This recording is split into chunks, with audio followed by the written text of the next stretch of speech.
ಓಂ ಗುರುಭ್ಯೋ ನಮಃ ಅರ್ಕಮಹಾಗಣಾಧಿಪತಿಯೇ ನಮಃ ಆತ್ಮಗುರುವೇ ನಮಃ ಭದ್ರಕಾಳಿಯೈ ನಮೋ ನಿತ್ಯಂ ಸರಸ್ವತ್ಯೈ ನಮೋ ನಮಃ ವೇದ ವೇದಾಂಗ ವೇದಾಂತ ವಿದ್ಯಾಸ್ಥಾನ ಪೇಯೋಚ. ಎಲ್ಲ ಜ್ಯೋತಿಷ ಅಭಿಮಾನಿಗಳಿಗೆ ಈ ದಿನದ ಪ್ರಣಾಮಗಳು. ಈ ದಿನ ಕುಂಭರಾಶಿಯವರ ದಿನ ಭವಿಷ್ಯವನ್ನು ನೋಡೋಣ. 19/6/2026 ಶುಕ್ರವಾರ, ಪಂಚಮಿ ತಿಥಿ, ಆಶ್ಲೇಷ ನಕ್ಷತ್ರ, ಮಖಾ ನಕ್ಷತ್ರ, ಅರ್ಷಣ ಯೋಗ ಮತ್ತು ವಜ್ರ ಯೋಗಗಳ ಸಂಯೋಜನೆ ಉಂಟಾಗಿರೋದ್ರಿಂದ ಪಂಚಮಿ ತಿಥಿಯ ಜ್ಞಾನ ಮತ್ತು ಅಭಿವೃದ್ಧಿಯ ಶಕ್ತಿ, ಆಶ್ಲೇಷ ನಕ್ಷತ್ರದ ಸೂಕ್ಷ್ಮ ಚಿಂತನೆ ಮತ್ತು ದೂರದೃಷ್ಟಿ, ಮಖಾ ನಕ್ಷತ್ರದ ಗೌರವ ಮತ್ತು ನಾಯಕತ್ವ, ಅರ್ಷಣ ಯೋಗದ ಸಂತೋಷಕರ ಫಲಗಳು ಹಾಗೂ ವಜ್ರಯೋಗದ ದೃಢತೆ ಮತ್ತು ಎಚ್ಚರಿಕೆಯ ಪ್ರಭಾವ ನಿಮ್ಮ ಜೀವನದ ವಿವಿಧ ಕ್ಷೇತ್ರಗಳ ಮೇಲೆ ಪರಿಣಾಮವನ್ನು ಬೀರ್ತಾ ಇದೆ. ಇದು ಹೊಸ ಆಲೋಚನೆಗಳು ಮತ್ತು ಪ್ರಾಯೋಗಿಕ ನಿರ್ಧಾರಗಳು ನಿಮಗೆ ಯಶಸ್ಸನ್ನು ತಂದುಕೊಡಬಹುದು. ದಿನದ ಗ್ರಹದ ಪ್ರಭಾವವನ್ನು ನಾವು ನೋಡೋದಾದರೆ, ಕುಂಭರಾಶಿ ಅಧಿಪತಿಯಾದಂಥ ಶನಿ, ಈ ಶನಿಯ ಪ್ರಭಾವದಿಂದ ನೀವು ಯೋಜಿತವಾಗಿ ಕಾರ್ಯನಿರ್ವಹಿಸಿದರೆ ಉತ್ತಮ ಫಲವನ್ನು ಪಡೆಯುತ್ತೀರಿ. ಈ ದಿನ ಉದ್ಯೋಗ ಮತ್ತು ವ್ಯವಹಾರಗಳಲ್ಲಿ ಪ್ರಗತಿಯನ್ನು ಕಾಣ್ತೀರಿ. ಹೊಸ ಸಂಪರ್ಕಗಳಿಂದ ಲಾಭ ಉಂಟಾಗ್ತದೆ. ಸಮಾಜದಲ್ಲಿ ಗೌರವ ಮತ್ತು ಮಾನ್ಯತೆ ಹೆಚ್ಚಾಗ್ತದೆ. ಆದರೆ ವಜ್ರಯೋಗದಿಂದ ಹಠಮಾರಿ ನಿರ್ಧಾರಗಳು ಸಮಸ್ಯೆಯನ್ನು ತರಬಹುದು. ಸಂಬಂಧಗಳಲ್ಲಿ ಅಂತರ ಉಂಟಾಗದಂತೆ ಜಾಗ್ರತೆಯನ್ನು ವಹಿಸಿ. ಮುಖ್ಯವಾದಂಥ ಸೂಚನೆ: ಈ ದಿನ ಬುದ್ಧಿವಂತಿಕೆ ಮತ್ತು ತಾಳ್ಮೆ ಒಂದಾಗಿದ್ದರೆ ಯಶಸ್ಸು ಖಚಿತ ಅನ್ನುವಂಥದ್ದನ್ನು ತಿಳ್ಕೊಂಡ್ರಿ. ಪಂಚಮಿ ತಿಥಿಯ ಪ್ರಭಾವ ಇರೋದರಿಂದ ಈ ದಿನ ಜ್ಞಾನವೃದ್ಧಿ, ಹೊಸ ವಿಷಯಗಳ ಅಧ್ಯಯನಕ್ಕೆ ಅನುಕೂಲ, ವಿದ್ಯಾರ್ಥಿಗಳು ಮತ್ತು ಶಿಕ್ಷಕರಿಗೆ ಶುಭ ಫಲವನ್ನು ನೀಡುತ್ತದೆ. ಈ ದಿನ ಹೊಸ ಯೋಜನೆಗಳ ರೂಪುರೇಷೆ ಸಿದ್ಧಪಡಿಸಬಹುದು. ಅಧ್ಯಯನ ಮತ್ತು ಸಂಶೋಧನಾ ಕಾರ್ಯಗಳಲ್ಲಿ ಯಶಸ್ಸು ಲಭ್ಯವಾಗಬಹುದು. ಆಶ್ಲೇಷ ನಕ್ಷತ್ರದ ಪ್ರಭಾವ ಇರೋದರಿಂದ ಈ ದಿನ ಆಳವಾದ ಚಿಂತನೆ, ವಿಶ್ಲೇಷಣಾ ಶಕ್ತಿ, ರಹಸ್ಯ ವಿಷಯಗಳ ಅರಿವು ಉಂಟಾಗ್ತದೆ. ಈ ದಿನ ಹಣಕಾಸಿನ ನಿರ್ಧಾರಗಳನ್ನು ಪರಿಶೀಲನೆ ಮಾಡಿ. ದಾಖಲೆಗಳಿಗೆ ಸಹಿ ಮಾಡುವ ಮೊದಲು ಚೆನ್ನಾಗಿ ಓದಿ. ಆದರೆ ಯಾರ ಮೇಲೂ ಅತಿಯಾದ ನಂಬಿಕೆಯನ್ನು ಇಡಬೇಡಿ. ಮಖಾ ನಕ್ಷತ್ರದ ಪ್ರಭಾವ ಇರೋದರಿಂದ ಗೌರವ ಮತ್ತು ಪ್ರತಿಷ್ಠೆ ಹೆಚ್ಚಾಗಬಹುದು.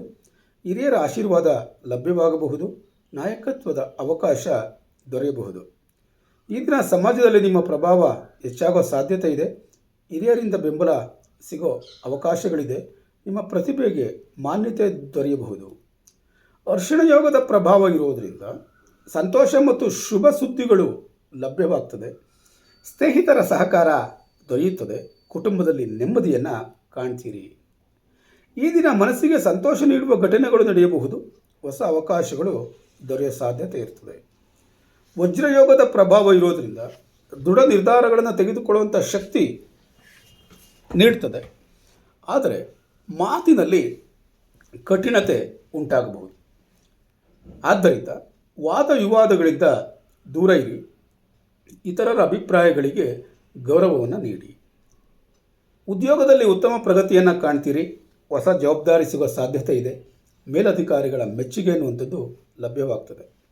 ವಿಶೇಷವಾಗಿ ಜ್ಯೋತಿಷ, ಶಿಕ್ಷಣ, ತಂತ್ರಜ್ಞಾನ, ಸಂಶೋಧನೆ ಮತ್ತು ಆನ್ಲೈನ್ ಕ್ಷೇತ್ರದಲ್ಲಿರುವಂಥವರಿಗೆ ಈ ದಿನ ಉತ್ತಮ ಫಲ ಲಭ್ಯವಾಗ್ತದೆ. ವ್ಯವಹಾರ ಫಲವನ್ನು ನೋಡೋದಾದರೆ, ವ್ಯಾಪಾರದಲ್ಲಿ ಉತ್ತಮ ಲಾಭ ಉಂಟಾಗ್ತದೆ. ಗ್ರಾಹಕರ ಸಂಪರ್ಕಗಳು ಹೆಚ್ಚಾಗ್ತದೆ. ಈ ದಿನದ ಅನುಕೂಲದ ಕ್ಷೇತ್ರಗಳು ಯಾವ ಕ್ಷೇತ್ರದಲ್ಲಿರುವಂಥವ್ರಿಗೆ ಅನುಕೂಲಗಳು ದೊರೀತದೆ ಅಂತ ನೋಡೋದಾದರೆ, ಶಿಕ್ಷಣ ಕ್ಷೇತ್ರದಲ್ಲಿರುವಂಥವ್ರಿಗೆ, ತಂತ್ರಜ್ಞಾನ ಕ್ಷೇತ್ರದಲ್ಲಿರುವಂಥವ್ರಿಗೆ, ಆನ್ಲೈನ್ ಸೇವೆಗಳನ್ನು ಮಾಡುವಂಥವ್ರಿಗೆ ಉತ್ತಮವಾಗಿರ್ತದೆ. ಹಣಕಾಸಿನ ವಿಚಾರವನ್ನು ನೋಡೋದಾದರೆ ಧನಲಾಭದ ಸೂಚನೆ ಇದೆ. ಬಾಕಿ ಹಣ ವಾಪಸ್ ಬರೋ ಸಾಧ್ಯತೆ ಇದೆ. ಅನಗತ್ಯ ವೆಚ್ಚಗಳನ್ನು ನಿಯಂತ್ರಿಸಬೇಕಾಗ್ತದೆ.